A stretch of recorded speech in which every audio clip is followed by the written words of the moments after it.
Your instructor is Daniel Will Harris, a Windows expert and a nationally recognized author of many desktop publishing books and magazine articles. Guaranteed never to be boring, Daniel and his many friends will guide you on a fun-filled tour of the Windows Internet. Ohayou gozaimasu. Bonjour.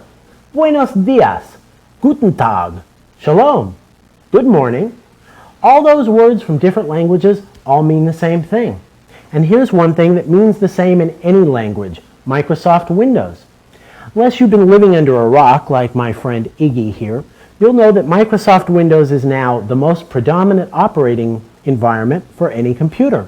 And it's what you're probably using now on your PC. One thing you need to learn when you're working with new software is that software is like a language. You have to figure out what the software is trying to tell you, and you have to figure out how to tell the software what you want it to do. And that's what we're going to learn how to do today.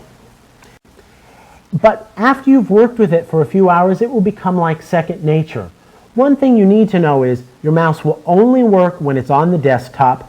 When you first start working with the mouse, you kind of want to pick it up and move it, but it won't work in midair. And if you need to get to a certain point, you can move the mouse, pick it up, move it back, and move it again. But remember, it's only working when it's on the desktop. The next thing we're going to cover is the menu bar. Menu, that makes me hungry. Perfect, time for a snack break. Hershey's Miniatures, anyone?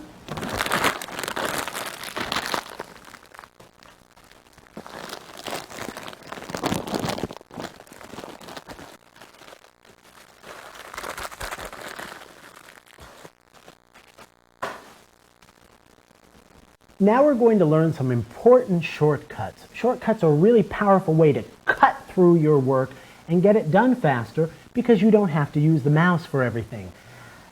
These shortcut keys are also so powerful they can even stop people in the background from upstaging you. Watch.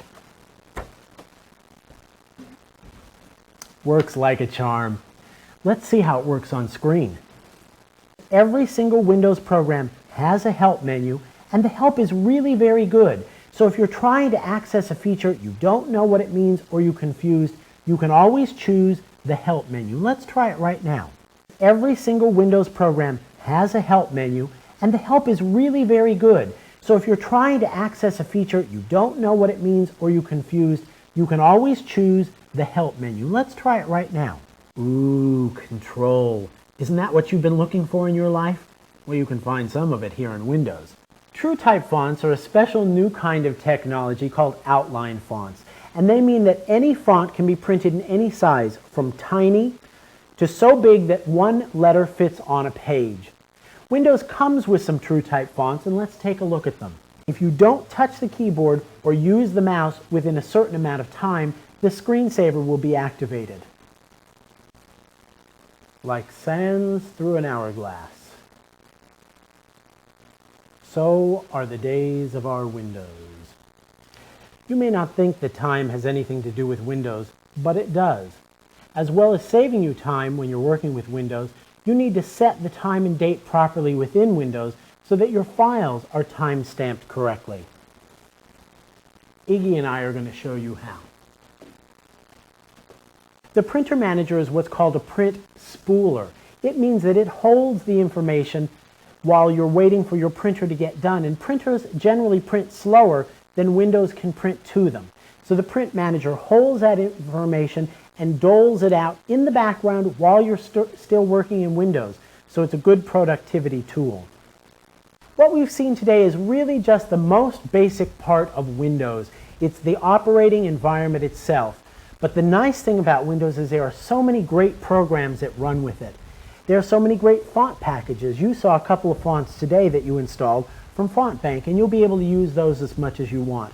But there are other great font packages you should know about. One is the Microsoft TrueType font pack. This has 44 fonts, and it costs $99, though you can often find it for a lot less than that. Another great font pack is the Bitstream TrueType font pack. This has 40 fonts and costs about $70 and has a lot of display faces. Agfa Desktop Styles has both display faces for headlines and body text faces. These are all in TrueType format, and this sells for about $79. Image Club has a lot of very interesting and unique typefaces. They cost anywhere between $25 a piece or as little as about $89 for about 30 fonts in a package. Give them a call in Canada. If you get a little more advanced and you want to convert fonts either from Type 1 format to TrueType, or you want to edit the fonts that you have, FontMonger is a great program for that. Another way that you can adjust your typefaces is using Incubator, and a few of the fonts that are on your system, the Arial Inflated, Deflated, and Spacious, were made from normal Arial using Incubator. All aboard for the Program Manager! So if none of these color schemes appeal to you, you can set exactly the colors you want. Let's try that. If the same image is on your screen for a very long time, it can do what's called burn in on your screen, so that even when you change to another image on your screen, you still see a kind of after image of that previous image. That's actually more of a problem with black and white screens than it is with color screens, but it's a good thing not to let anything sit on your screen too long, and that's what screensavers will do for you. Windows comes with many different bitmap files that you can use as wallpaper, but the really nice thing about wallpaper is that you can take any graphic file you make yourself and put it on your wallpaper, as long as you can edit it in PC Paintbrush. It needs to be a file that ends in .bmp, which is a bitmap file, or .pcx, which stands for Paintbrush, and it's a Paintbrush file. Either of those two file types can be used as Windows wallpaper. So what it does is it uses the hard disk as if it was RAM memory, so it lets you run more things at one time. Windows can show animation, it can play sound, it can do all sorts of things, and some of those capabilities are built in to every copy of Windows. But other capabilities, such as adding a soundboard or speakers, require additional hardware. When you get that additional hardware, you'll have the additional drivers and you will install it here in the control panel. The advantage is if there are programs you always want loaded automatically, like in my case I've chosen the clock, you put them in here, and when Windows starts up, these programs start up. Once you know the basics of Microsoft Windows, you'll want to start using Windows applications. Now, some of those applications are big and scary, like my friend Iggy here, but others of them are small and friendly, like this little guy. In fact, they come with every copy of Microsoft Windows. Let's take a look at them right now. Bitmap images generally don't scale well. If you make them a lot bigger, you'll start to see those jagged edges, which people often call jaggies, that make an image look very computery, and that's not always the effect you want. But let's add some text right now and see how it looks. Bitmap images generally don't scale well. If you make them a lot bigger, you'll start to see those jagged edges, which people often call jaggies, that make an image look very computery, and that's not always the effect you want. But let's add some text right now and see how it looks. Hi, we're back. Spit that out. Drop it. Now we're going to talk about menus. Let's take a look at the screen. Windows Paint program is handy for editing small images, but it's not a very powerful program. If you want a powerful paint program, you should look at Aldus Photo Styler or Micrographics Picture Publisher. If you want a really exceptional control over your pictures, you should look at a program called Painter from Fractal. They also make a black and white version of that program that can simulate natural media like charcoal or watercolor. That program is called Sketcher. There's also a good paint program from Zsoft called Photo Finish. Corel Draw includes a paint program, and there are a lot of different programs to choose from. You can never find a pen when you want one, but you can always find the Windows Notepad. You can then highlight any text in the Notepad, copy it to your clipboard, and paste it into any other program. When we come back, we'll look at Windows Write, which is a more powerful word processor. Oh, I found my pencil now. I can't find any paper.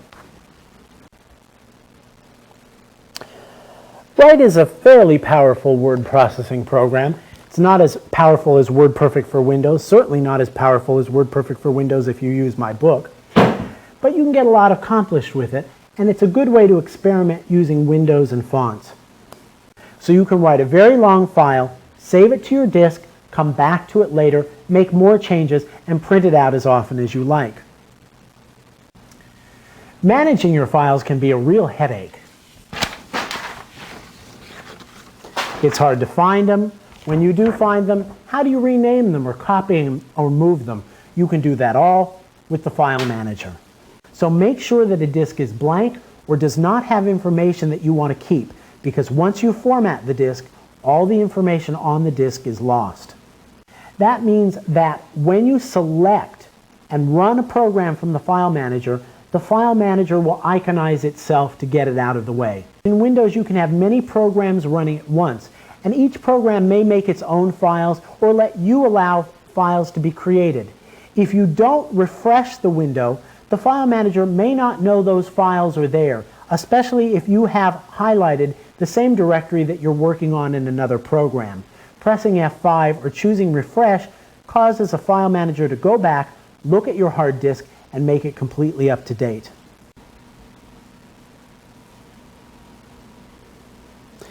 When you run out of fingers and toes, you might want to use the Windows Calculator program. And that is, the calendar program must be running for the alarms to work.